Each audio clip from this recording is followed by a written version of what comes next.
Mga hayop! Aray! Sino ka ba, miss? Bakit ka nananampal? Tinatanong mo kung sino ako, ha? Haliparot kang babae ka! Aray ko! Bitiwan mo nga ang buhok ko. Ano ba? Nasasaktan ako! Mahal, tulungan mo ko! Laura, tama na! Ano ba? Ano? Ako pa ang pinatitigil mo, ha, Greg? Tigilan mo na to. Huwag kang mag-iskandalo. Bakit? Nahihiya ka ba?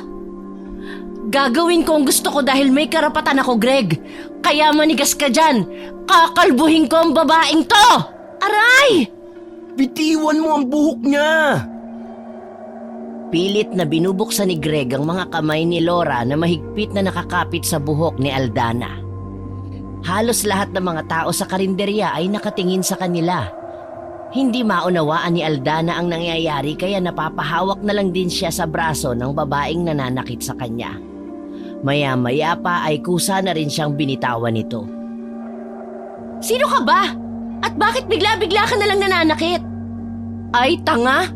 Hindi mo pa rin bagets, ha? O sige, magpapakilala ako sa'yo. Ako si Laura. Ako lang naman ang asawa nitong lalaking kalandian mo. Ano? Bingi ka ba? Asawa, as in legal wife. Sinaktan kita kasi kabit ka. Tama na yan, Laura. Greg, ano to? May asawa ka na? Niloko mo ko? I'm sorry, Aldana. Malakas na sampal ang agad na dumapo sa mukha ni Greg mula sa galit na dalaga.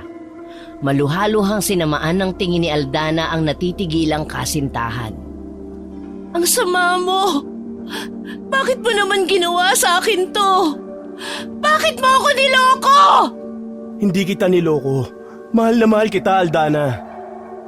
Andali! Anong mahal? Tumigil ka nga dyan! Manahimik ka! Alam mo matagal ko nang gusto makipag-iwalay sa'yo. Ikaw lang ang nagpupumilit sa relasyon natin. Sira ka ba? Kasal tayo, Greg. Hindi ako makakapayag na mapunta ka sa malanding yan. Hindi ko na kaya, Laura. Huwag mo nang gawing komplikado pa ang lahat. Ayaw naman na pala sa'yo ni Greg eh. Matapang na pangbabara ni Aldana sa nagwawalang si Laura. Patuloy ang pagpapalitan nila ng mga salita. Hindi na nakatiis ang may-ari ng karinderya at pinagtabuyan na sila sa labas dahil nakakaistorbo daw sila ng kumakain. Pagdating sa labas ng karinderya, agad na nagpatuloy ang dalawang babae sa pagpapalitan ng maanghang na salita sa bawat isa.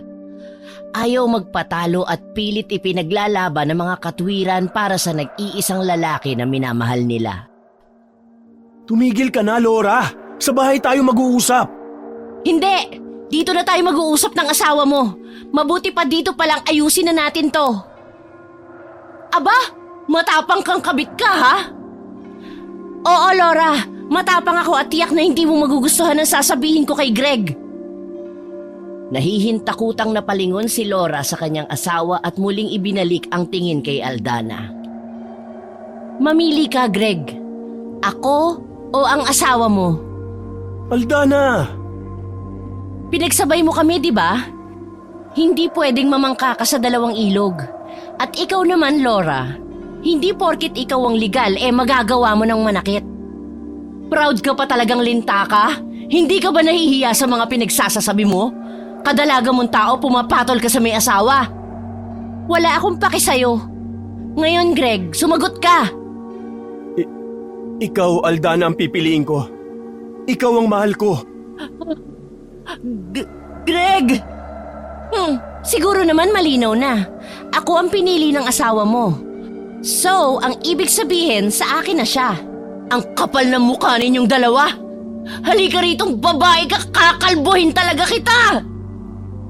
Akmasa ng pasugod muli si Laura sa nakatayong si Aldana, pero nagawa ng maiharang ni Greg ang katawan sa tangkang pananakit muli ng babae. 5 taon nang nagsasama ang mag-asawa. Ang totoo ay hindi naman talaga niya gusto si Laura pero pinilit nila siyang pakasalan ng babae dahil akala nila ay buntis ito. Nagpanggap si Laura na may nabuo sa isang gabi na may nangyari sa kanila. Pero pagkatapos ng kasal ay doon nalaman ni Greg na baog ang kanyang asawa at wala itong kakayahang magbuntis. Ngunit wala na siyang magawa. Nagtiis na lang siya sa babaeng pinakasalan niya hanggang sa nakilala niya si Aldana, ang babaeng unang nagpatibok ng puso niya. Tumabi ka! Huwag mo ipagtanggol yung kabit mo! Buntis siya, Laura. Kaya wag mo siya sasaktan. Dinadala niya ang anak ko. Ang anak na hindi mo kayang ibigay sa akin.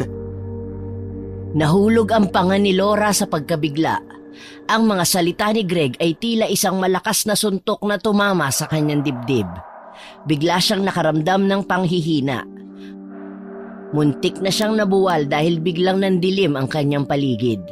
Wala siyang makita at nawalan siya ng balanse. Parang pinipiga ang kanyang puso sa kanyang nalaman. Mahal na mahal niya si Greg at ang katotohanang dinadala ng babaeng yun ng sanggol ay ang realisasyong katapusan na ng relasyon nila. Hayop ka, Greg! Bakit mo ginawa sa akin to? Hindi mo lang ako niloko. Binuntis mo pa ang kirida mo. Sino ba ang unang nanloko sa atin? Di ba ikaw? Pinagsisihan ko na nagpakasal ako sa'yo, Laura. Pinagsisihan ko! Hindi naman nakaimik si Aldana. Tila ramdam niya ang sakit na nararamdaman noon ni Laura.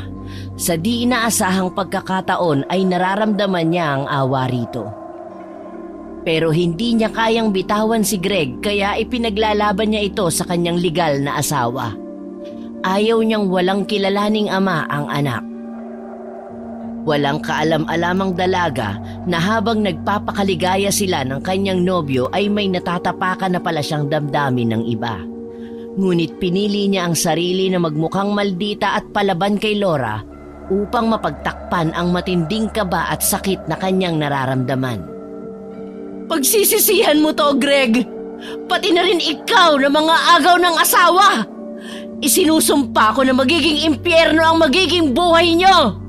Tumigil ka sa mga pinagsasasabi mo? Hindi ka magiging masaya sa piling ng kabit mo. Kaya humanda ka, Greg. Lintik lang ang walang ganti. Tumayo ng dahan-dahan si Laura mula sa pagkakaupo sa lupa. Hindi pa ito tapos sa kanyang pagbabanta. May katarungan sa mundo, Aldana. At kukunin ko yon sa anumang paraan. Hindi nakahuma ang dalawa sa mga sinabing yon ni Laura. Pareho silang natigilan at di nakakilos. Mabilis na tumalikod ang babae at iniwan na ang dalawa. Doon lamang tila nagising si Greg. Napahawak siya sa bewang ng nobya habang tinatanaw ang papalayong asawa. Si Aldana naman ay nakaramdam ng matinding takot sa kakaibang himig ni Laura. Ang tunog ng mga salitang binitiwan nito ay parang isang masamang bangungot na magdadala sa kanya ng isang kapahamakan. Mag-usap tayo, Aldana. Oo, kailangan nating mag-usap. Pero hindi dito. Gusto ko yun tayo lang, Greg. Inaya ni Greg si Aldana at upang makapag-usap sila ng masinsinan ay dinala niya ang babae sa isang motel. Mahal, magsama na tayo. Magpakalayo-layo tayo dito. Malayo kay Laura.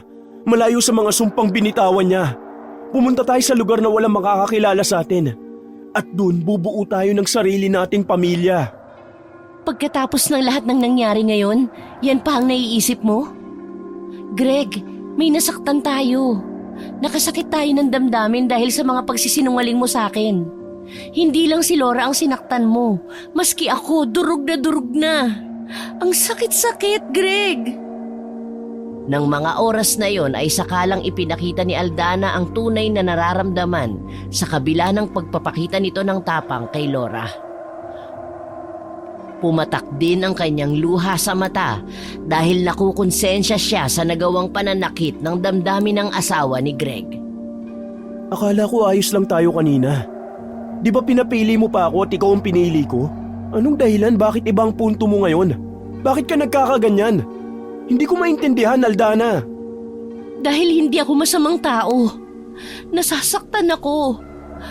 Awang-awa ako sa asawa mo kanina, Greg.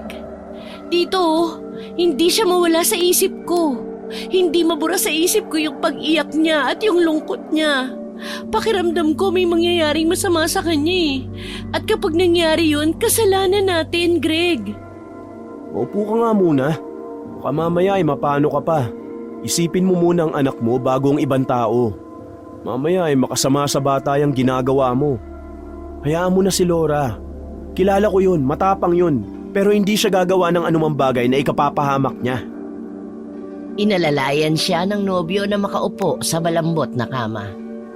Sige, anong plano mo? Gusto mo ba doon na lang tayo umuwi sa probinsya kung saan ako lumaki? Malayo ang probinsya mo, Aldana. Pero para sa'yo, sasama ako. Mabuti na rin yun nang hindi tayo masundan ni Laura para guluhin. Pansamantala, doon muna tayo sa bahay ni na Itay at Inay. At kapag nakapanganak na ako, saka na lang tayo bumukod. Salamat, mahal, sa pagbibigay ng pagkakataon sa akin. Patawarin mo ako kung nasaktan kita. Kaya ako lang naman nagawang magsinungaling sa'yo.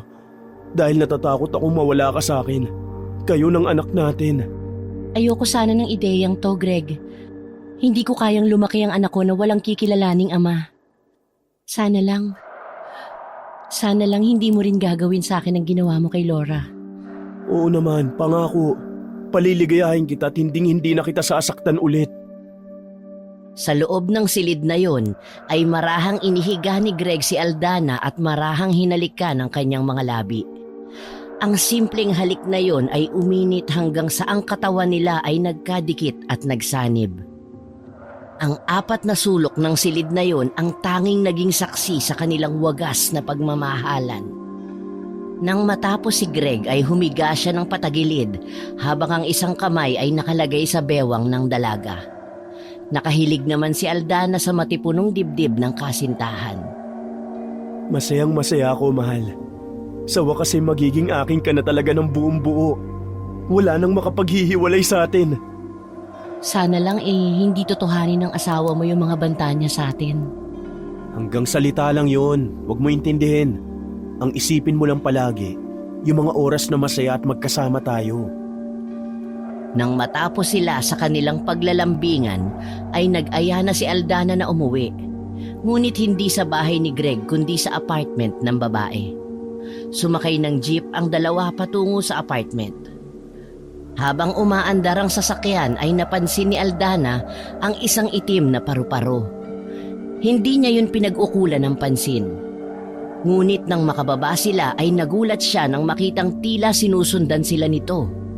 Nagkibit balikat na lamang ang dalaga.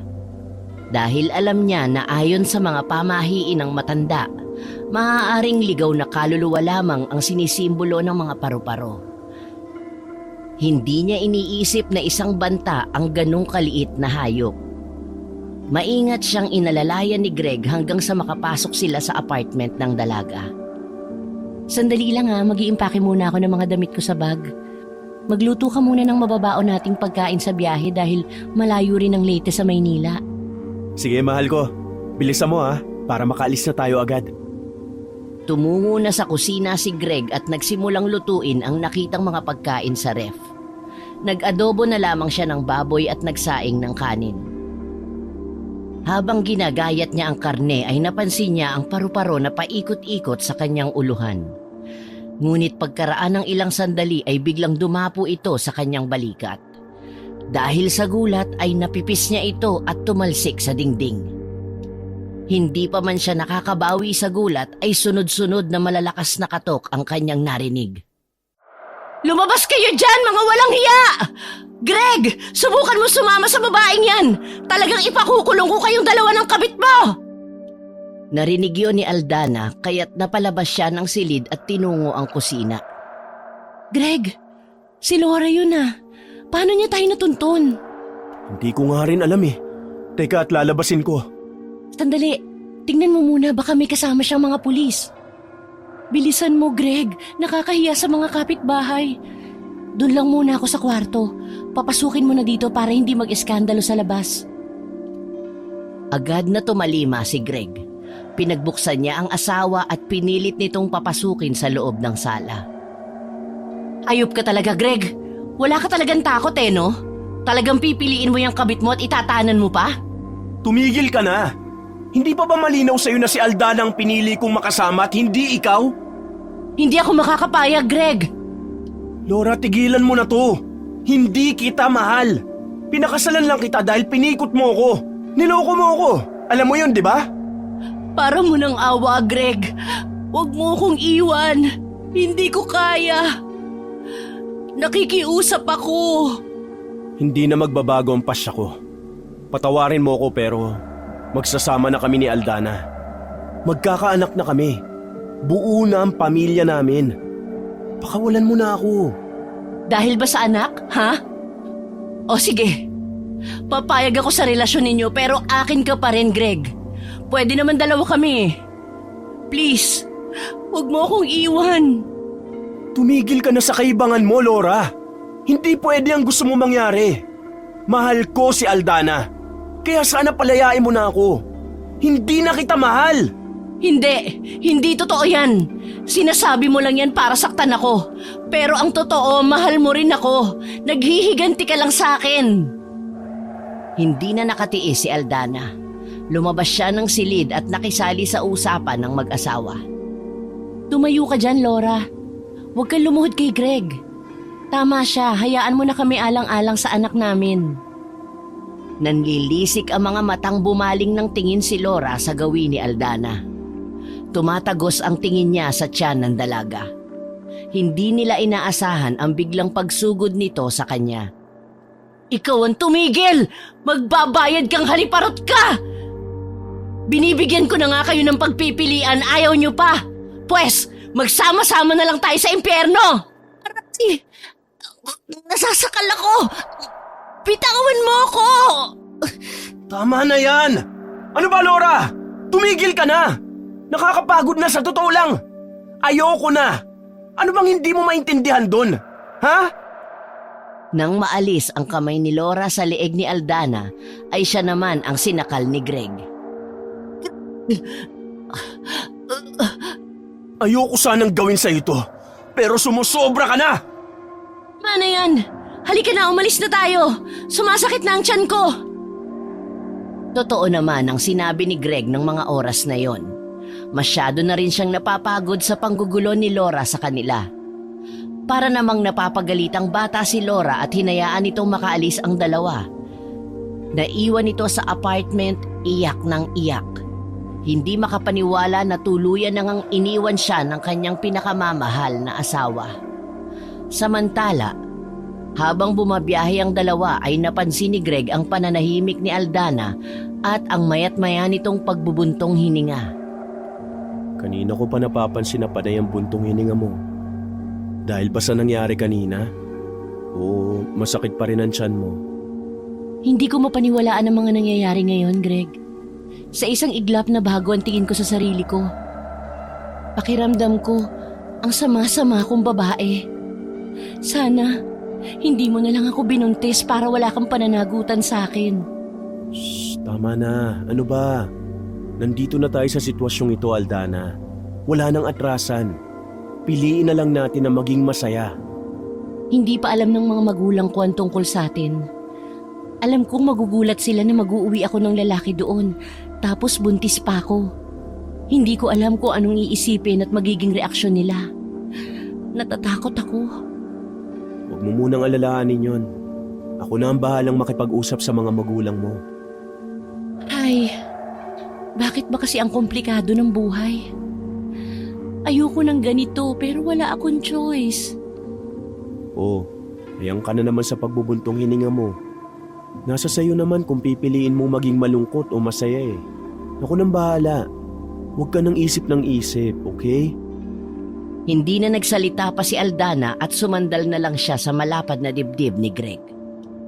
Pagdating nila ng pier ay agad nagtubos ng tiket si Greg papuntang Leyte. Para itong sinisilihan sa pagkakaupo sa takot na baka masundan sila ni Laura.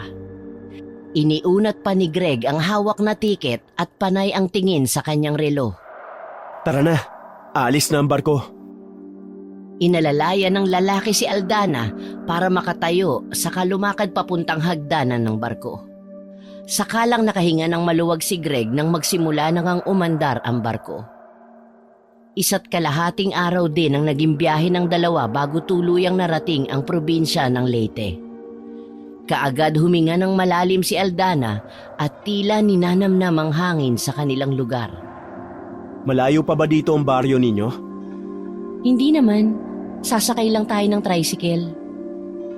Habang bumabiyahe sila ay napansin na kaagad ng dalaga na marami nang nagbago sa kanilang bayan. Ngunit nang magsimulang pumasok ang sasakyan sa kanilang baryo, ay napansin ni Aldana na sa tagal ng panahon na hindi siya nakauwi ay parang walang ipinagbago ang lugar. Maging ang mga lumang bahay na kanyang iniwanan noon ay ganun pa rin. Papalubog na ang araw pero marami pa rin ang tao sa paligid. Bumaba sila sa tapat ng isang tindahan. Nandito na tayo. Napansin kaagad ni Greg ang tila masasamang titig ng mga lalaking nakatambay sa kaharap na tindahan kung saan sila huminto. Saan ang bahay nyo dito? Kailangan pa nating maglakad ng konti. Ano? Bakit di pa tayo nagpati dun sa tricycle? Ganun talaga dito. Hindi naman makakaakyat ang tricycle dyan sa itaas ng bundok. Sa taas ang bahay ninyo? Oo, pero huwag kang mag-alala, maayos naman ang daan. Ganon? Mahal, ganito ba talaga sa lugar nyo?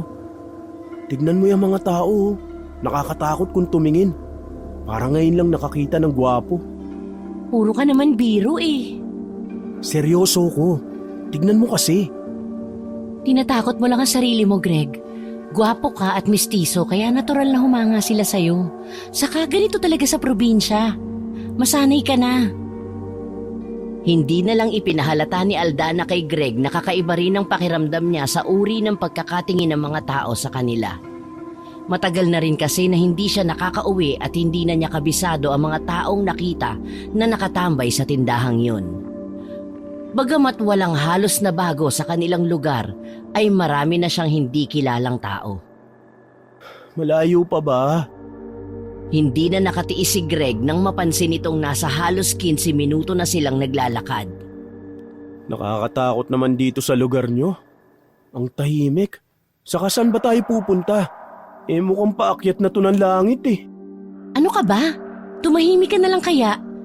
Malapit na tayo, huwag kang mainip. Saka anong nakakatakot dito talagang ganito naman sa probinsya, di ba? Bilisan mo na lang kaya maglakad dyan. Talo pa kita eh. Baka pwedeng magpahinga naman muna tayo. Sandaling tumigil sa paglalakad si Aldana at nakangiting na patingin sa hinihingal na si Greg. Nasa probinsya tayo, Greg. Wala sa Maynila, kaya sanayin mo na ang sarili mo sa paglalakad. Dahil kapag nanganak na ako, itong layong to, araw-araw mo na itong lalakarin para makapamili sa bayan. Wow, loaded sa sakripisyo. Kung hindi lang talaga kita mahal eh. Aba dapat lang. Hindi ka nga napagod sa paghubo-hubo ng salawal mo eh. Idinaan ni Aldana sa pagbibiro at pagtawa ng malakas ang kanyang nararamdamang kilabot sa katawan. Kanina pa kasi niya napapansin na tila may nakasunod sa kanila. Aba, at pilya ka na ha? Binilisan ni Aldana ang paglalakad hanggang sa naiwan na si Greg. Hinabol siya ng lalaki. Oo, ingat ka mahal. Hintayin mo ako, baka madulas ka eh. Hindi nga nagkamali ng kutob si Aldana sa kanyang hinala dahil totoong may nagmamasid sa kanila at sinusundan sila saan man magpunta. Ilang minuto pa ang lumipas, sa wakas ay narating na rin ng dalawa ang bahay ng mga magulang ni Aldana. Simple lang ang kubo. Yari lamang ito sa kawayan, nipa at tabla na gawa sa matibay na puno ng nara. Kapansin-pansin din ang buong paligid ng bahay dahil imbes na mga gulay o mga halamang namumulaklak sa paligid ang mga nakatanim, mga herbal o halamang gamot ang makikita sa palibot ng bahay. Katulad ng sambong, ikmo, luyang dilaw at iba pa. Makahulugan namang napatingin si Greg sa gawin ni Aldana. Nakakunot ang noo at nagtatanong ang mga mata. Parehong albularyo ang mga magulang ko. Si inay ang tagagawa ng mga sangkap sa gamot at ang itay naman ang tagasuri sa mga may sakit. Siya rin ang nagsasabi kung kulam, barang o naaaswang ang isang pasyente nila. Marami pa pala akong hindi alam sa pagkatao mo, Aldana. Huwag kang mag-alala, mabubuting tao ang mga magulang ko. Masayang hinila ni Aldana si Greg. Diretso sila sa loob hanggang sa sala. At tama nga si Aldana. May 2 taong nakaupo sa harap ng mag-asawa. Abala ang mga ito sa pagsusuri sa pasyenteng lalaki. Bukod sa payat na ito ay kapansin-pansin ang maraming sugat nito sa balat. Habang ginagamot ni Aling Rosa ang mga sugat sa pamamagitan ng pagtatapal ng dahong Maria, ay abala naman ang ama ni Aldana na si Mang Brando sa pagsusuri sa pulso ng lalaki. Nanatili itong nakapikit na parang inaalam nito ang tunay na dahilan ng pagkakasakit ng pasyente. Hindi pa rin napapansin ng mag-asawa ang presensya ni na Aldana at Greg. Ang isang matandang babae na kasama ng lalaking may sakit ang nakapansin sa dalawa. Sinabi nito kay Aling Rosa na may dumating niyang bisita ang mag-asawa. Aba, Brando! Tingnan mo kung sino ang dumating! Sakalang nagmulat ng mata si Mang Brando at seryosong napatingin sa inginunguso ng asawa. Kaya napagawi ang tingin nito sa 2 taong nakatayo sa may pinto ng sala. Nakilala niya ang babae pero agad na dumako ang tingin niya sa magkahawak na kamay ng dalawa. Seryosong tumayo si Mang Brando at hindi sila agad pinansin. Tinapos muna nito ang kanyang gawain sa kanyang pasyente bago hinarap ang dalawa. Himala, Aldana. Mabuti at umuwi ka pa. Opo, Itay. Magandang hapon po. Siya nga po pala si Greg. Magandang hapon po. Anong meron, Aldana? Nagpalipat-lipat ang tingin ni Greg sa ama, ina at kay Aldana. Para bang pilit nitong sinusuri ang pakikitungo ng mga magulang sa kanyang kasintahan. Naramdaman niyang tila malamig at walang paglalambing. Ni wala siyang nakitang kasabikan sa mukha ng mga ito. Blanko ang kanilang ekspresyon na nakatingin ng diretso sa kanilang anak. Umuwi po ako kasi gusto ko pong ipakilala sa inyo ang nobyo ko. Mabilis ang pintig ng pulsuan mo sa iyong leeg, Aldana. Puntis ka, tama ba? Itay! Doon nagsimulang tumulo ang luha ng dalaga. Lalo na nang mapansin niya ang mata ng kanyang ama. May bahid yun ng labis na lungkot at pagkadismaya. Hindi ko inaasahan na malalagay ka sa ganitong sitwasyon, anak. Alam mong hindi ka naman namin pinaghigpitan ng nanay mo. Hinayaan ka lang namin lumipad mag-isa kung saan mo gustong pumunta. Hindi ko lang talaga inaasahan na mangyayari sa iyo ang ganitong bagay. Anong plano ninyong dalawa? Kailan nyo balak magpakasal? Inay, may sasabihin pa po ako sa inyo. Hindi po kami magpapakasal ni Greg. Abay, bakit? Ayaw mong panagutan ng anak ko? Ganun ba, Greg? Nay, hindi po sa ganun. Hindi lang po niya ako pwedeng pakasalan kasi po ay kasal siya sa ibang babae.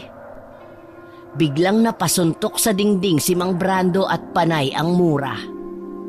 Bakit naman ganon, Aldana? Hindi!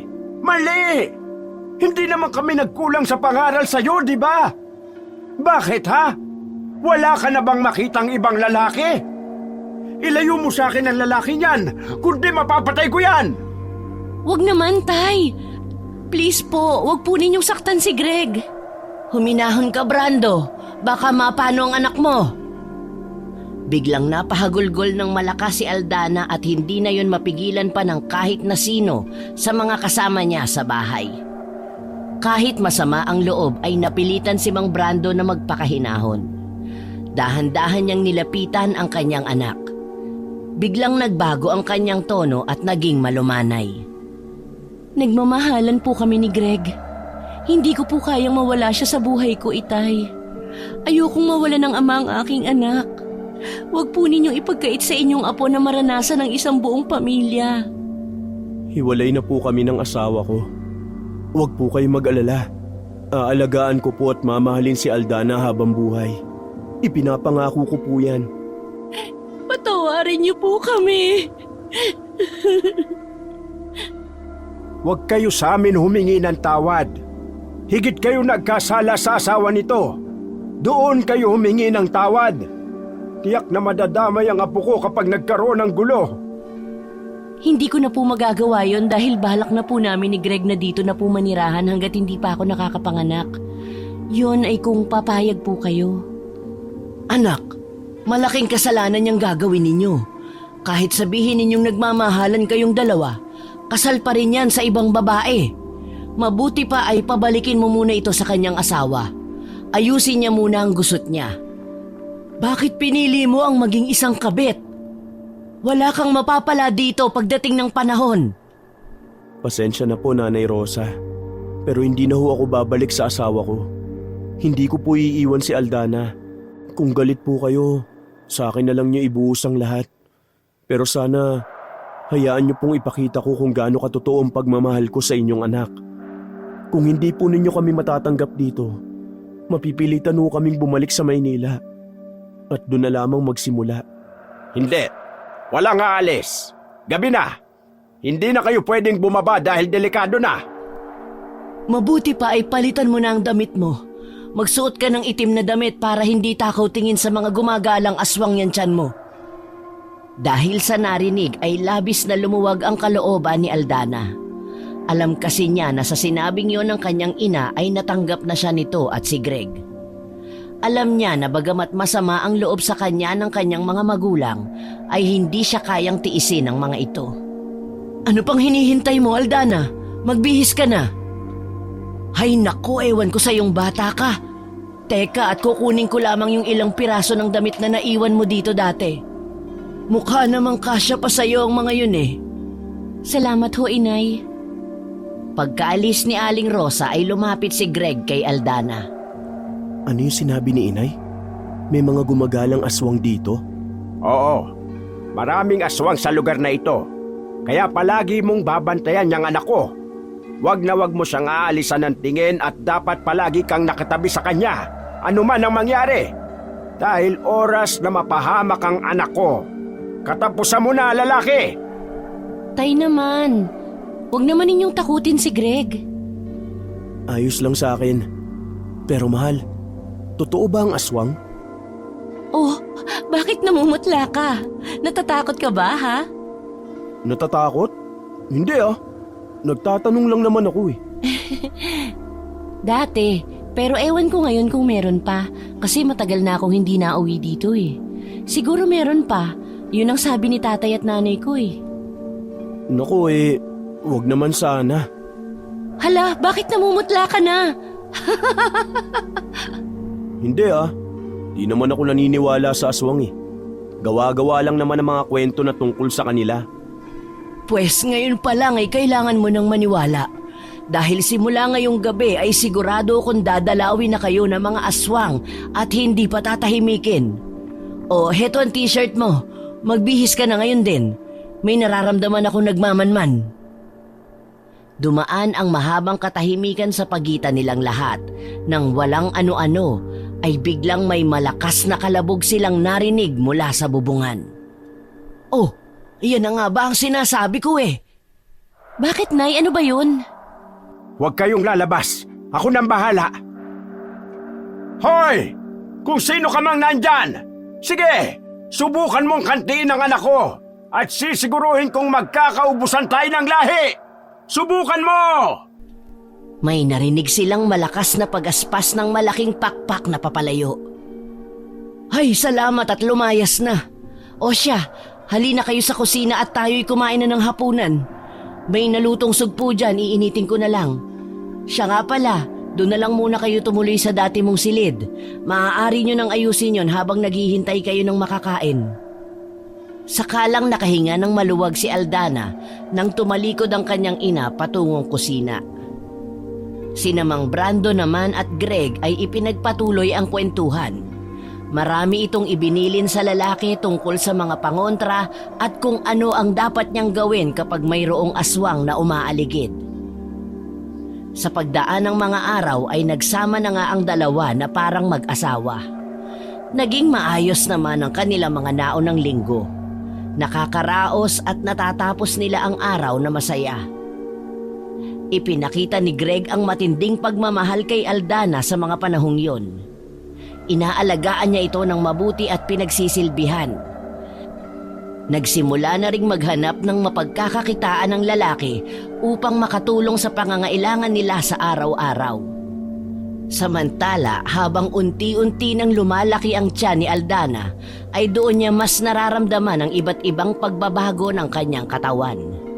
Isa sa palagi niyang inirereklamo ay ang madalas na pag-iinit ng kanyang katawan lalo na sa gabi. Masyadong maalinsangan para sa kanya ang bawat gabi. Talagang ganyan ang buntis. Kailangan ay masanay ka na. Medyo matagal-tagal pa ang titiisin mo.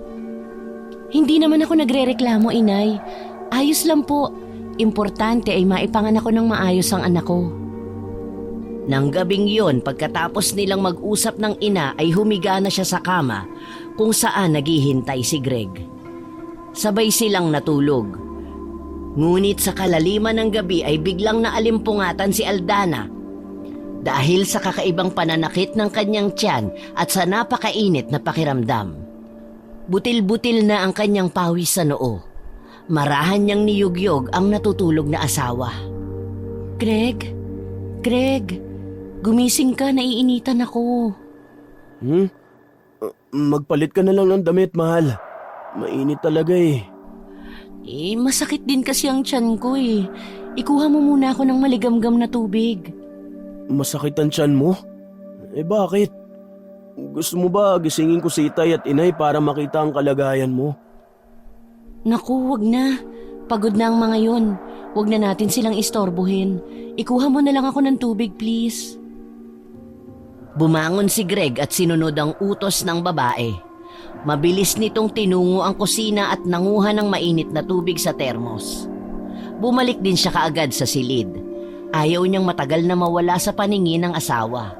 Iniabot niya ang baso kay Aldana habang nakaupo ito sa papag at nakangiwi ang muka habang hinihimas ng kaliwang kamay ang sariling tiyan nito. Ano ba ang ginawa mo kanina at biglang sumakit ang tiyan mo? Wala naman. Dito lang ako sa bahay kanina kasama ang nanay. Tapos heto, nagising ako dahil parang hinahalukay ang tiyan ko sa sakit. Mabilis na ininom ni Aldana ang tubig. Pinakiramdaman nito ang sarili. Muling hinimas nito ang kanyang tiyan at tinatansya kung umayos na nga ba ang kanyang pakiramdam. Ano, ayos ka na ba? Anong nararamdaman mo? Teka lang, hindi ko pa alam eh. Baka naman may nakain ka lang na hindi hiyang sa tiyan mo. O kaya, baka naglilihi ka pa rin. Alam mo kasi may mga kilala ako na nakapagkwento sa akin dati na hanggang 5 buwan naglilihi pa rin. Hindi, Greg. Imposible na pagkain ang naging sanhi ng pananakit ng tiyan ko. Medyo dito kasi sa puso nang gagaling yung sakit eh. Pakiramdaman mong mabuti, baka mamaya kailangan na natin ng tulong ni nanay at tatay. Mahirap na, baka naman mapano ang anak natin yan. Aray! Sige, gisingin mo na. Sumasakit na ulit yung tiyan ko. Aray! Mabilis namang tumalima si Greg sa asawa. Tinakbo ang silid ng mag-asawa at malakas na kinatok ang pinto. Samantala, habang nagsisikap na gisingin ni Greg ang mga magulang ni Aldana, ay lalo namang nakaramdam siya ng pananakit. Napatingin siya sa itaas. Habang namimilipit ang kanyang tiyan ay napansin niyang tila may kaunting liwanag na tumatagos sa kanilang bubong. Doon niya na lamang butas na yon at nakatapat sa kanilang higaan. Dahil sa nakita ay bigla siyang napatayo at lumayo sa butas na yon. Siya namang pagdating ng kanyang mga magulang at ni Greg. Anong nangyayari sa'yo? Patingin nga ng kamay mo. Ibinigay naman ni Aldana ang kanang kamay para mapulsuhan. Pumikit si Mang Brando. Ilang saglit lang ay mabilis nitong iminulat ang kanyang mga mata at tumingin sa nakabantay na si Greg at Aling Rosa. Ano, Brando? Anong nakita mo? Greg, nasusunod mo ba lahat yung mga bilin ko sa'yo? Sigurado ka bang gabi-gabi nagsasaboy ka ng asin sa bubungan? Opo, itay. Wala po akong kinalimutan sa mga inutos niyo sa akin. Hanggang dito nga po sa silid namin, nilagyan ko na rin ng asin. Bakit po ba, itay? Ano po bang nakita ninyo?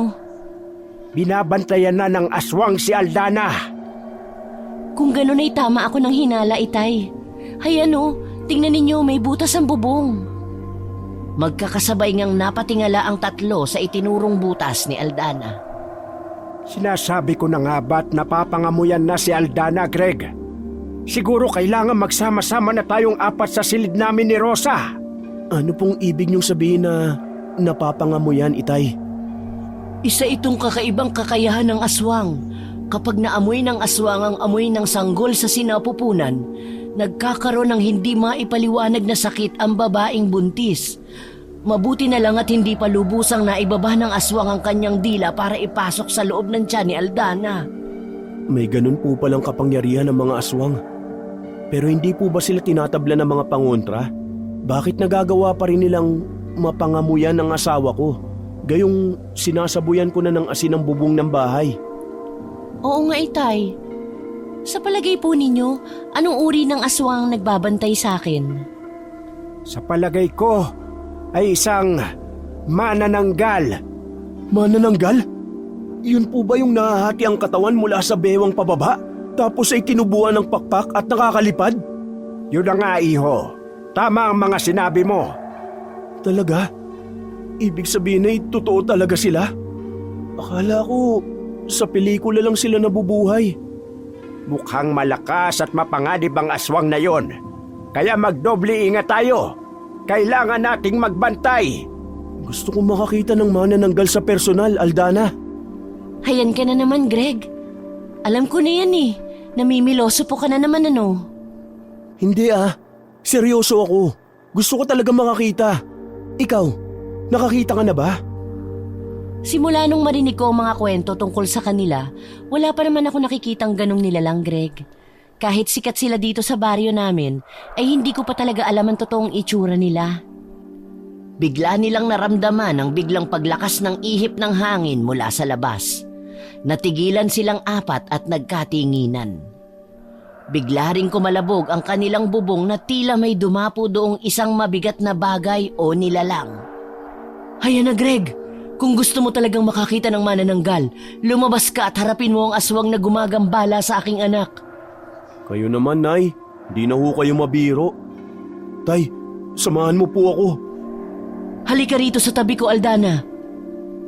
Mabilis na kumilos sina Aldana at Greg para lumipat sa tabi ni Aling Rosa. Napausal ng panalangin ang matandang babae habang mahigpit nitong hawak ang palad ng anak. Nakaramdam din ito ng matinding kaba at takot. Magmadali ka, Rosa. Ipahid mo ang langis na ito sa tiyan ni Aldana. Ikaw naman, Greg.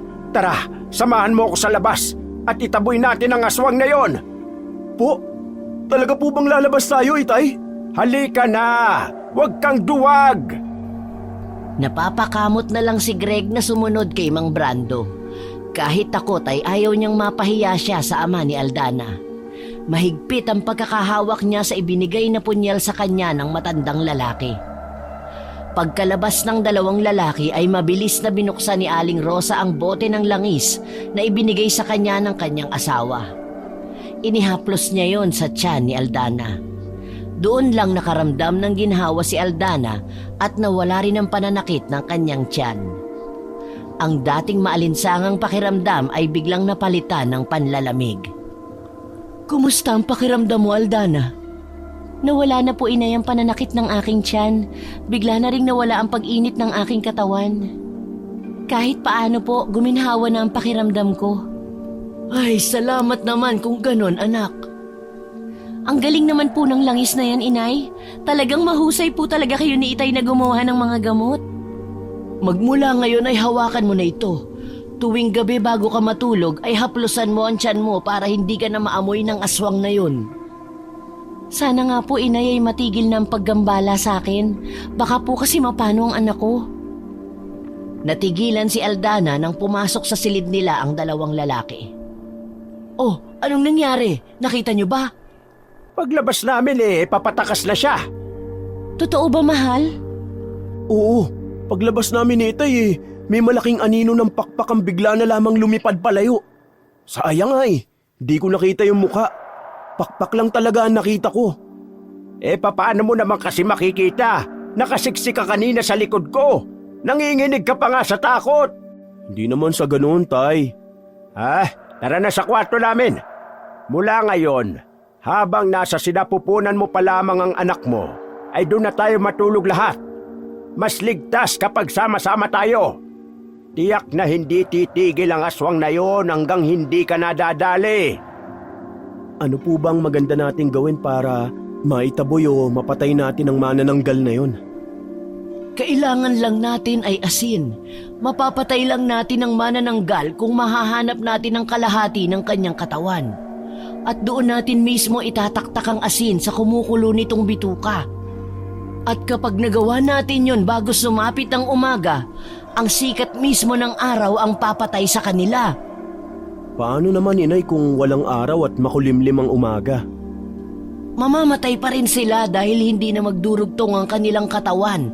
Dahil sa oras na malagyan mo na ng asin ang kalahati ng kanilang katawan, masusunog ito at mamamatay. Yun lang po ba? Meron pa. Mamamatay sila sa saksak ng matulis na kawayan. Ganun po ba? Ngayon na lang muli nagkaroon ng balita sa pag-atake ng manananggal. Malakas ang kutob kong bagong dating o dayo lang ito sa ating lugar. Sandaling napaisip si Aldana sa sinabing yon ng kanyang ama. Bigla rin kasing pumasok sa isip niya ang mga salitang binitiwan sa kanila ni Laura. Habang nagkakatotoo na ang isinumpang pagbabanta ng dating asawa ni Greg na hinding-hindi sila magiging masaya. Dahil sa mga naiisip na yon, bigla siyang nakaramdam ng takot at pag-aalala sa maaaring mangyari sa kanilang anak ni Greg. Bigla siyang napahima sa kanyang maumbok na tiyan. Hindi nakaligtas sa paningin ni Greg ang sunod-sunod na paghinga ng malalim ni Aldana. 4 na buwan pa ang kanilang hihintayin bago maisilang ang sanggol. Mahaba-haba pang panahon yon para sa kanila. Nag-aalala siya para sa kaligtasan ng kanyang anak na dinadala ni Aldana. Ipinangako niya sa sarili na iingatan niya at babantayan ang kanyang mag-ina na mahal niya. Maraming gabi na ang nagdaan at hindi na nga nakabalik pa ang aswang para sumalakay.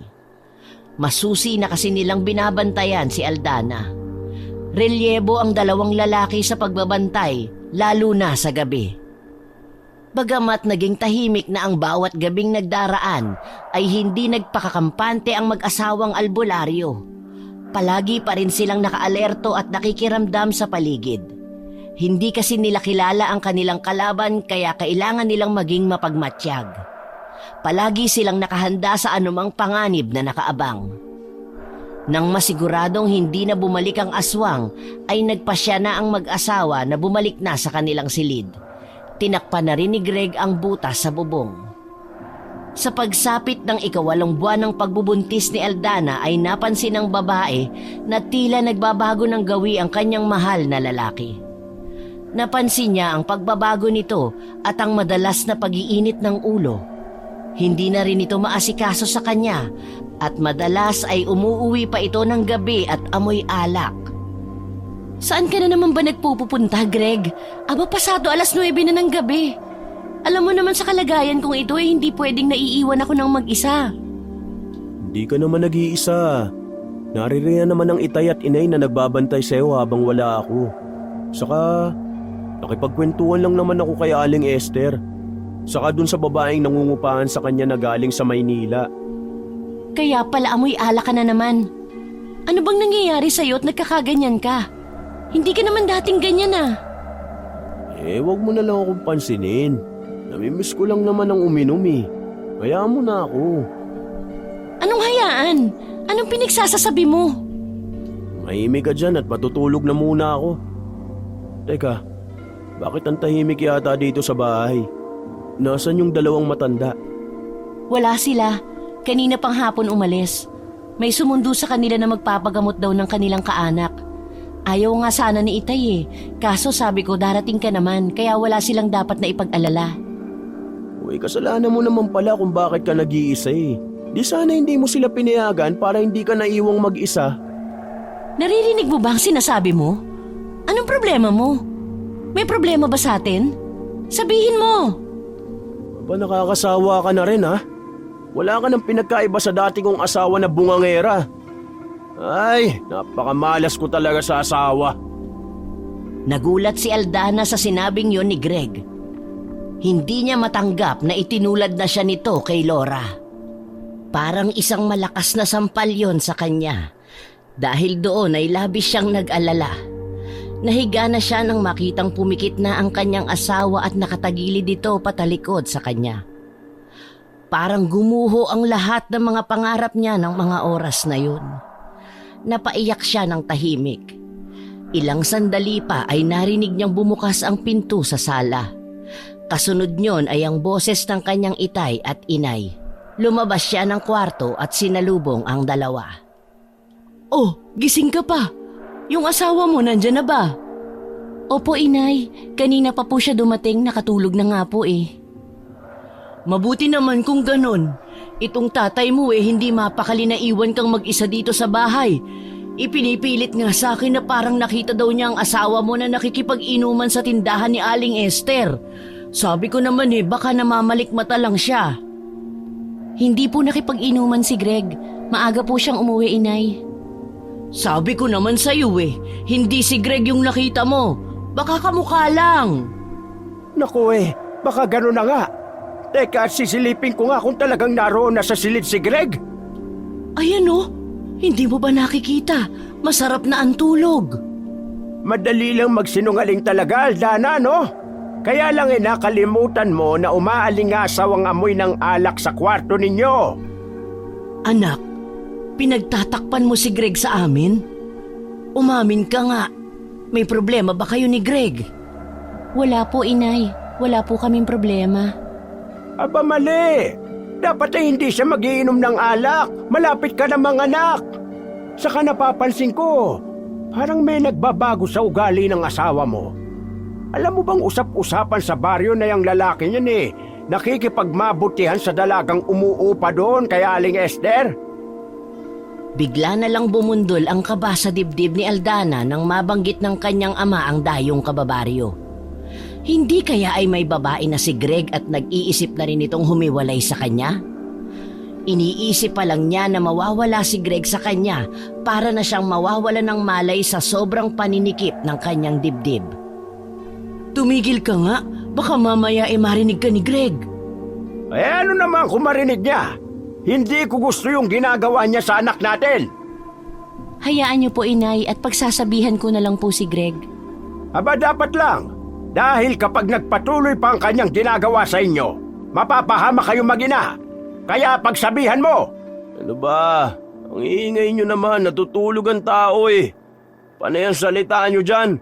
Respeto naman. Nagulat ang tatlo sa biglang pagbalikwas ng bangon ni Greg sa kinahihigaan nito sa papag. At seryosong tinitigan niya ang mag-anak na nasa kanyang harapan. Alam ninyong may nagpapahinga na tao dito, panay pandaldal nyo. Gabi na matulog na kayo. Greg, ano ba? Huwag mo namang bastusin ang mga magulang ko. Ako ang binabastos nila. Akala ba ninyo bingi ako at hindi ko naririnig ang mga pinag-uusapan nyo tungkol sa akin? Aba talagang... Huwag na po, itay. Ako na ang bahalang kumausap kay Greg. Lasing lang po siya kaya nasasabi niya ang mga bagay na yun sa inyo. Mag-uusap kami bukas. Sabihin mo yan sa kanya. Bukas pa? Ngayon na, itay. Greg, ano ba? Mabilis na naglakad si Aldana papasok ng kanilang kwarto. Isinara nito ang pinto at hinarap ang nakaupo na noong si Greg. Nakatungo ito at pasuray-suray ang ulo. Ang kapal na mukha mong sagot-sagutin sa harap ko ang tatay ko. Baka nakakalimutan mong nakikitira lang tayo rito, kaya umayos ka. Hindi mo ba talaga ititikom yung bibig mo, ha?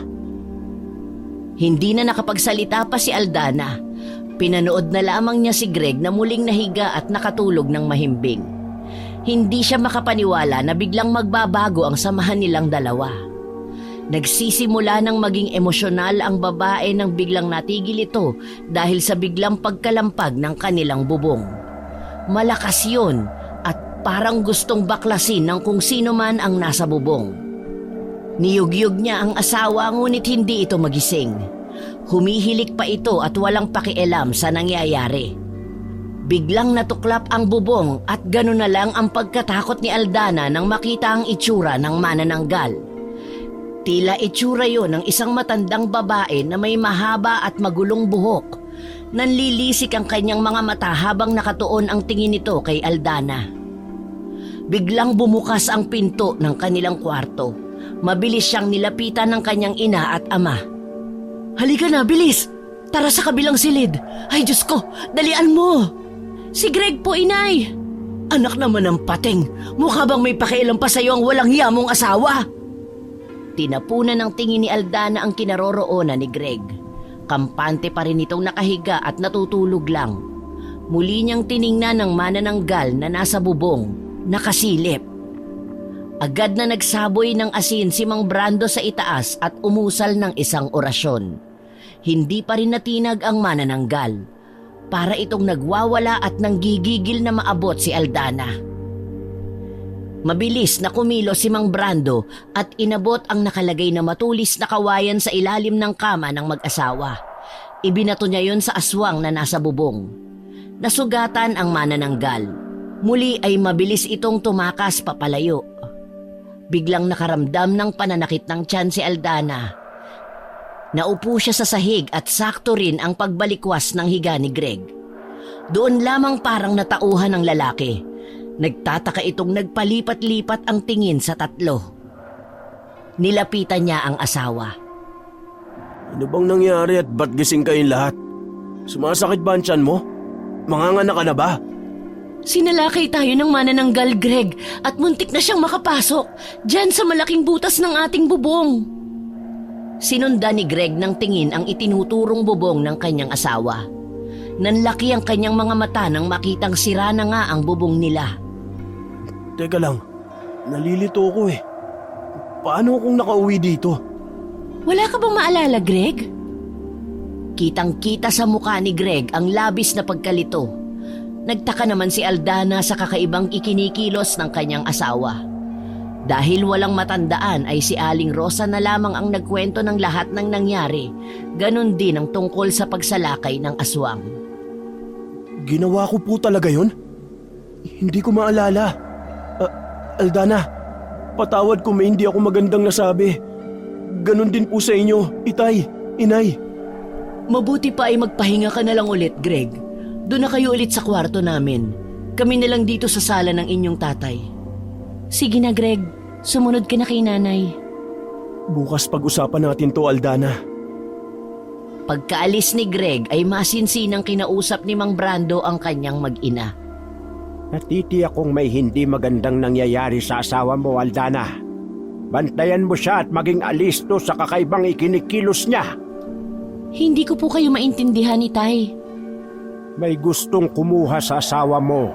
Sa palagay ko ay nagayuma siya, kaya ganyan na parang palaging nawawala sa sarili. Ha? Ano pong gagawin natin? Kailangan nating makilalang ng gagayuma sa asawa mo. Pero, paano ko naman magagawa yun, itay? Susundan lang natin siya kung saan palagi nagpupunta. Sasamahan kita, anak. Kaya huwag ka mag-alala. Akong bahala.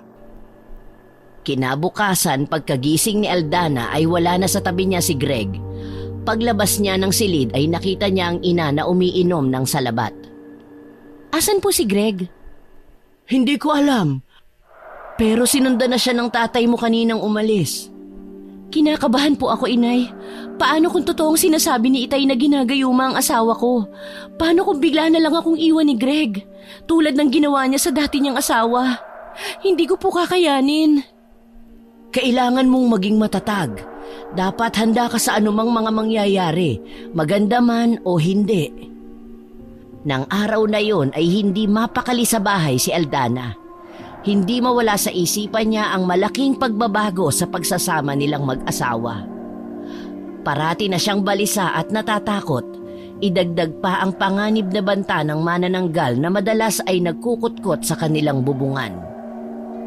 Sumapit ang gabi ay hindi pa nakabalik ang sino man sa dalawang lalaki ng kanilang pamilya.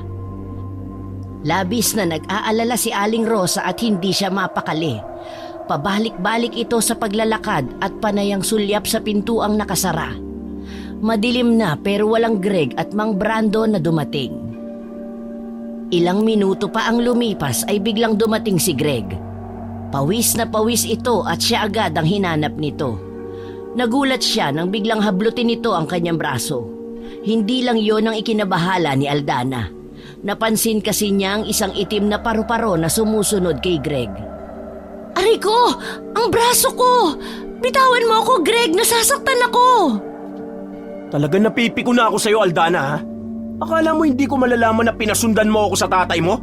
Ganun na ba talaga kakitid ang isip mo, ha? Nakakasawa na talaga! Greg, huminahon ka. Bitawan mo si Aldana. Huwag mo siyang saktan, buntis ang asawa mo.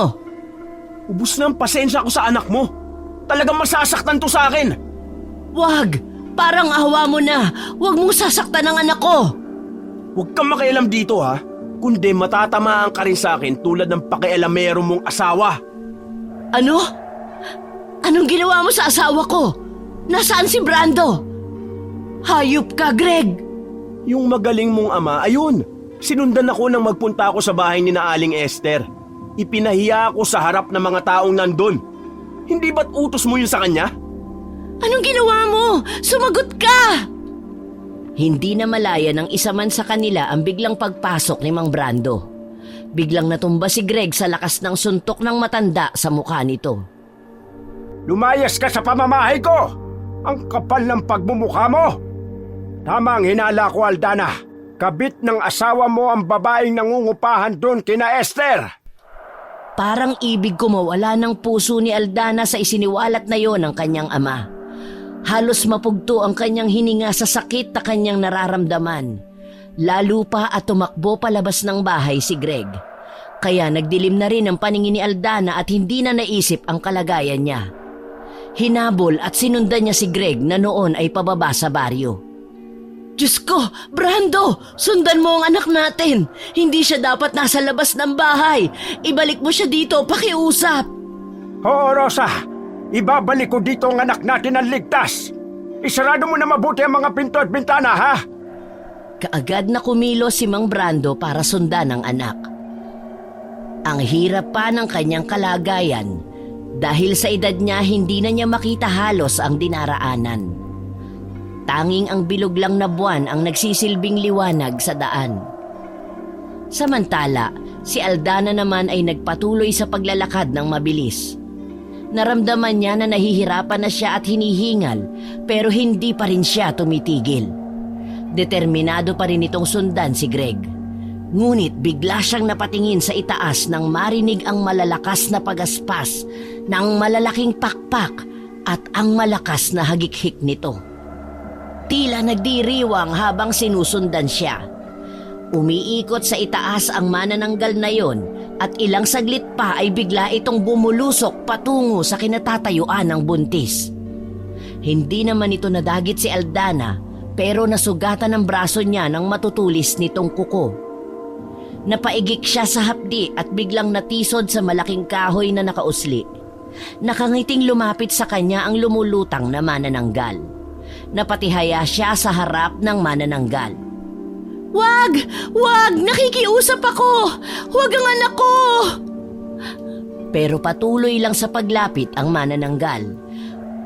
Mas nakakatakot ang itsura nito lalo na ang matitigan nito. Naglalaway na parang nauulol na aso. Wag! Ang anak ko! Lumayo ka sa akin! Maawa ka!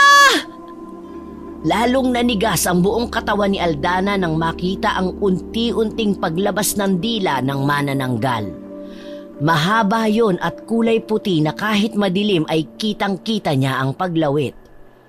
Palapit ito ng palapit sa kanya at pinupuntirya na ang kanyang tiyan. Kasabay ng takot at labis na pag-aalala para sa kaligtasan ng kanyang anak ay hindi na napigilan ng babae ang mapasigaw ng malakas. Bigla ring sumakit ang kanyang tiyan. Kasunod nun ay ang nabasang sa lawal. Maya't maya ang paghilab ng kanyang tiyan. Doon niya napagtanto na manganganak na siya. Tulong! Tulungan niyo ako! Greg! Manganganak na ako! Palapit na ng palapit sa kanya ang dila ng aswang. Hayop ka! Halimaw ka! Isinaboy ni Mang Brando ang maraming asin sa katawan ng aswang, kaya tumigil ang aswang sa pagsalakay. Mabilis na tinakbo ni Mang Brando ang kinaroroonan ng anak at gimbal na gimbal sa masaklap na sinapit ni Aldana. Itay! Ang anak ko! Ang anak namin ni Greg! Iligtas niyo siya, parang awa niyo na! Mabilis na kumilos si Mang Brando. Kaagad niyang nilapitan ng anak at kanyang sinaklolohan. Isinaboy niya sa paligid ng anak ang natitirang asin. Naghanda ang albularyo para sa pagpapaanak. Kailangan niyang gawin yon upang hindi mapahamak ang kanyang apo. Huminga ka na malalim sa kakaumire! Parang hindi ko kaya. Ang sakit! Sobrang masakit! Kaya mo yan, anak! Isipin mo ang anak mo! Sige na! Aray!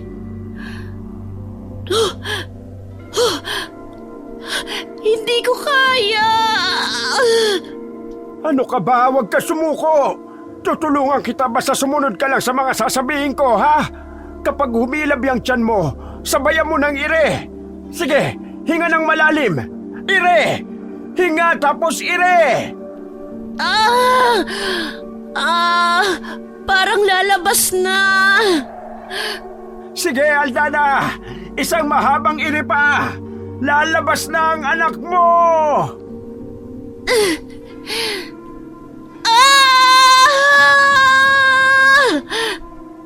Matagumpay na naisilang ni Aldana ang kanyang anak.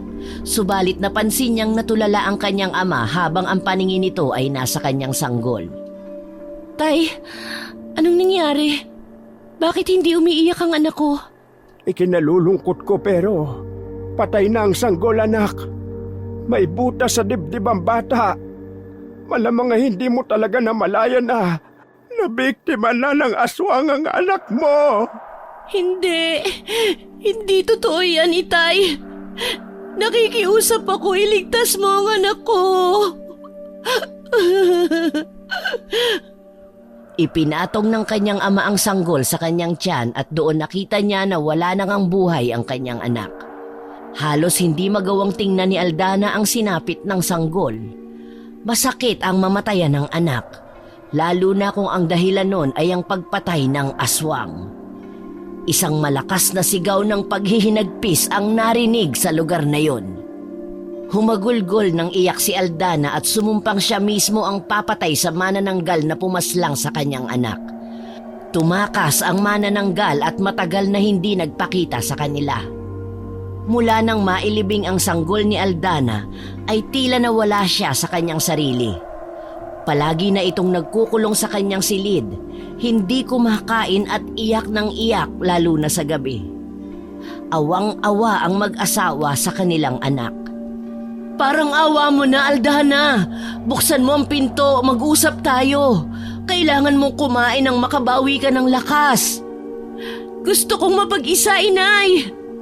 Kailangan mong may makausap, anak. Huwag kang susuko. Lumaban ka. Pagbayarin mo ang manananggal na pumatay sa iyong anak. Pero paano kang lalaban sa kanya kung hindi ka naman kumakain? Karma ko to, Inay. Sa lahat ng nagawa ko. Ang sakit. Para akong mamamatay nang mawala sa akin ang aking anak. Puwersahan nang ang binuksan ni Aling Rosa ang pinto at umiiyak itong napayakap sa kanyang anak habang nakasubsob sa unan at umiiyak. Nang humarap ito sa ina ay mugtong-mugto ang kanyang mga mata. Namayat na rin siya at hindi maipagkakailang mayroon siyang matinding pinagdadaan ng hirap. Si Greg, Inay. Hindi pa ba siya umuwi? Hindi pa, anak. Kung ganon, talagang sumama na siya sa ibang babae. Iniwan na niya ako. Hayaan mo na ang lalaking yon, Aldana. Nakikiusap ako sa'yo. Ayusin mo ang sarili mo. Magpakatatag ka. Hindi pwedeng ganyan ka, anak. Hirap na po ako. Kasalanan ko to, Inay. Parusa ko to sa lahat ng naging mga kasalanan ko.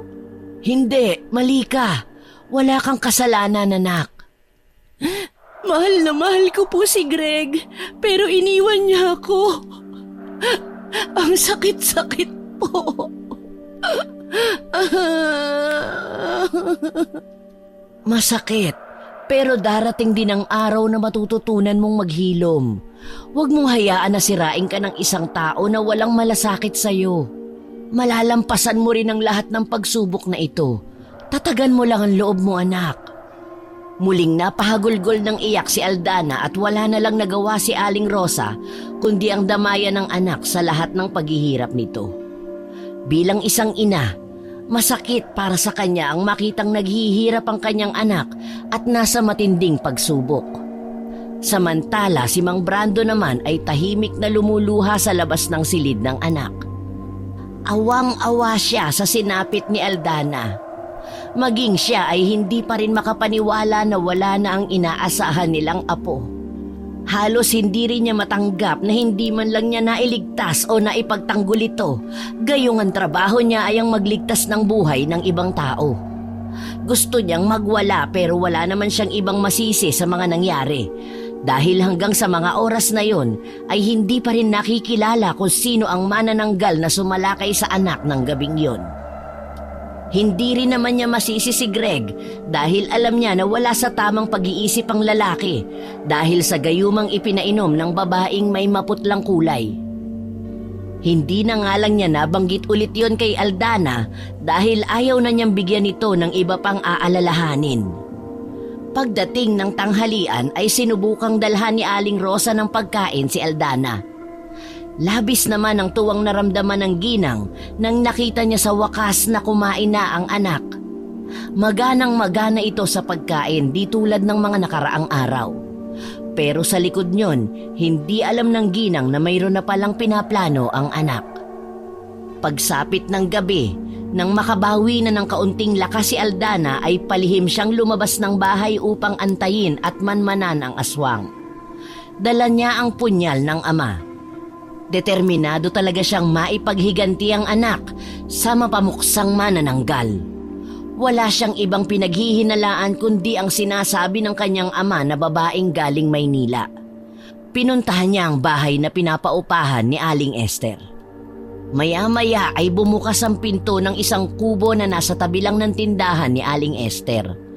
Dahil madilim ay hindi agad nakita ni Aldana ang mukha ng taong lumabas. Ngunit sigurado siya na babae yon dahil sa suot nitong mahabang itim na palda. Maingat niyang sinundan kung saan papunta ang babae hanggang sa huminto sa isang masukal na bahagi sa likod. May inilabas na maliit na bote ang babae. Pagkatapos ay maingat niyang ipinahid ang itim na langis sa kanyang mukha, balikat hanggang sa kanyang bewang. Matapos magpahid ay nagsimula itong umusal ng isang kakaibang dasal. Habang ginagawa ito, ang kanyang balat ay tila kumikislap sa dilim, nagbabago at nagiging parang balat ng isang hayop. Muli itong nagpahid ng langis. Bigla itong dumipa at umungol na parang nasasaktan. Ilang sandali pa ay unti-unting lumalabas sa kanyang kilikili ang mga pakpak na parang sa paniki. Nag-umpisa na ring humiwalay ang kanyang katawan sa bewang. Nang matapos ay bigla itong lumipad pa itaas. Naiwan ang kalahating katawan nun sa masukal na damuhan. "Patay ka ngayon sa aking hayop ka!" Dahan-dahan siyang lumapit sa putol na katawan. Dinukot niya ang bulsa at inilabas doon ang baon niyang asin at abo. Nakahanda na siyang ibudbud sana yon sa kalahating katawan ng aswang pero biglang may humawak ng kanyang mga kamay. Paglingon niya ay nakita niya si Greg. Sino ka? Anong gagawin mo? Greg? Jean! Bumalik ka dito! Dali!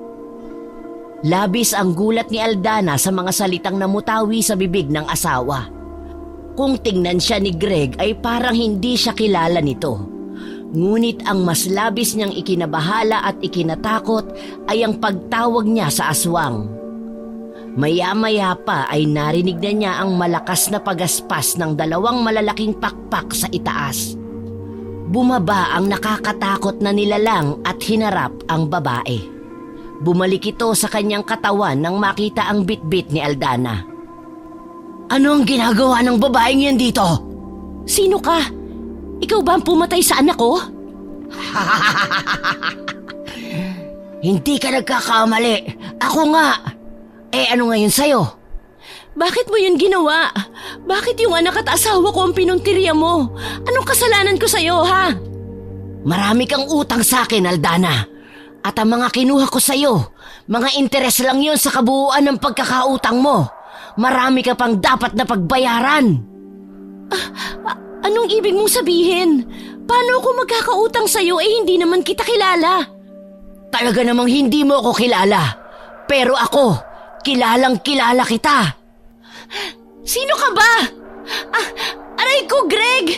Bitawan mo ako, nasasaktan na ako! Ano ba? Bitawan mo ako para mapatay ko ang manananggal na yan! Habang nagpupumiglas ang dalaga ay mas lalo namang hinigpitan ni Greg ang pagkakahawak sa 2 braso nito. Habang nangyayari yon ay biglang natigilan si Aldana nang mapansin na mula sa kung saan ay may biglang lumitaw na itim at malaking paru-paro. Dumapo yon sa balikat ng manananggal. Pamilyar sa akin ang paru-paro na yan Unang beses ko nakita yan ay nung umuwi kami ng apartment. Anong ibig sabihin nito? Alaga yan ng tita Lora ko at kaya ko kayo nasundan ay dahil dito. Mahusay magmanman to Mahika, Aldana. Mahuhusay kami sa mahika kaya huwag ka nang magtaka. Hayop ka! Bakit ka nakikisali? At bakit hindi? Hindi nyo ba alam na hanggang ngayon ay hindi ko pa rin matanggap na wala na si tita Lora ko? At yun ay dahil sa inyo. Pinatay mo siya, Aldana. Napakabait ni tita Lora. Siya lang ang meron ako. Siya lang ang pamilya ko na sinuportahan ako sa lahat na parang isang magulang. Tapos ano? Kukwestiyonin mo ako kung bakit ako nakikisali? Patay na si Lora? Oo! Patay na ang tita Lora ko at pagbabayaran mo yon hanggang sa huling patak ng dugo mo! Labis na nagngingit-ngit ang dalagang si Jean. Muli ay nagbago ito ng anyo at naging isang manananggal. Pinuntirian nitong kagatin at patayin si Aldana. Ngunit bago pa man niya yon magawa ay may naramdaman siyang isang malamig na bagay sa kanyang likuran. Kasunod nito ay napangiwi siya na tila nasasaktan. Halos sabay na napatingin si Aldana at Greg sa likod ng manananggal. Naroon si Mang Brando at hawak-hawak ang isang matulis na kawayan na ibinaon niya sa katawan ng aswang. Nang bitawan ni Mang Brando ang kawayan ay nalaglag sa lupa si Jean. Tila nawala ng silbi ang kanyang mga pakpak. Gumapang ito pero huminto rin. Ang matulis na kawayan ay nakabaon pa rin sa kanyang katawan at bawat galaw ay lalong lumalalim ang pagkakabaon. Bitiwan mo ang anak ko, Greg! Kundi ikaw ang isusunod ko! Agad na binitawan ng lalaki ang hawak na babae. Nilapitan si Jean at dinamayan ito sa kanyang paghihirap. Bakit niyo to ginawa sa mahal ko? Greg, makinig ka. Ginayuma ka lang ng babaeng yan. Hindi totoo yung sinasabi mo! Eto, inumin mo ang posyong ito para makalaya ka na sa panggagayuma ng aswang na yan! Nang ayaw itong inumin ni Greg ay nilapitan ito ng matanda. Pinilit niyang ipainom ito sa lalaki. Binantaan pa niya ito na papatayin ng tuluyan ng naghihingalong aswang kapag hindi siya sinunod. Inabot ng lalaki ang bote at ininom ang laman nun. Pagkatapos ay bigla itong nawala ng malay. Si Aldana naman ay nilapitan ang naghihingalong aswang. Patawad. Hindi ko ginusto ang nangyari kay Lora. At patawarin mo rin kami kung nasaktan ka din namin. Jean, hindi ko sinasadya. Mamamatay na ako.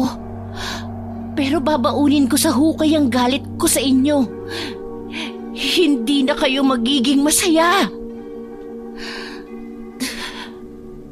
Pagkasalita nito ay bumagsak na ang kamay ni Jean sa lupa. Nagkamalay na si Greg. Ganun na lamang ang kilabot na kanyang naramdaman nang makita ang bangkay ng manananggal. Natakot siya sa nakitang itsura nito. Agad na ikinuwento ni Mang Brando sa lalaki ang lahat-lahat ng mga nangyari. Nang matapos marinig ni Greg ang buong kwento ay biglang bumaling ang paningin niya kay Aldana. Aldana, patawarin mo ko. Patawarin niyo ako ng anak natin dahil hindi ko kayo na ipagtanggol sa aswang na to. Tapos na ang lahat, Greg. Naisip ko na baka hindi talaga tayo para sa isa't isa. Anong sinasabi mo? Nakikipaghiwalay na ako sa'yo. Itigil na natin ang relasyon natin, Greg. Pero bakit, Aldana? Yung mga nangyari, hindi ko naman alam yun. Nasa ilalim ako ng gayuma. Please, huwag mong gawin to. Marami na tayong nasaktan dahil sa maling ginawa natin. Ayoko nang may magbuwis pa ng buhay dahil sa lintik na pag-ibig na to. Ayoko na, Greg. Sana irespeto mo ang desisyon ko. Napuno ng katahimikan ng paligid. Kitang-kita ni Greg ang sakit sa mga mata ng babae. Hindi man madali, pinilit ni Greg na tanggapin ang desisyon ni Aldana. Alam niyang sa oras na lumayo siya ay wala nang magiging balikan. Sa huli ay niyakap niya ito ng mahigpit, tanda ng kanyang pamamaalam. Lumipas ang mga buwan, natutunan ni Aldana na harapin ang buhay na wala na ang pinakamamahal niyang lalaki. Muli siyang bumangon sa pagkakalugmok at nagsimulang magbagong buhay kasama ang kanyang mga magulang.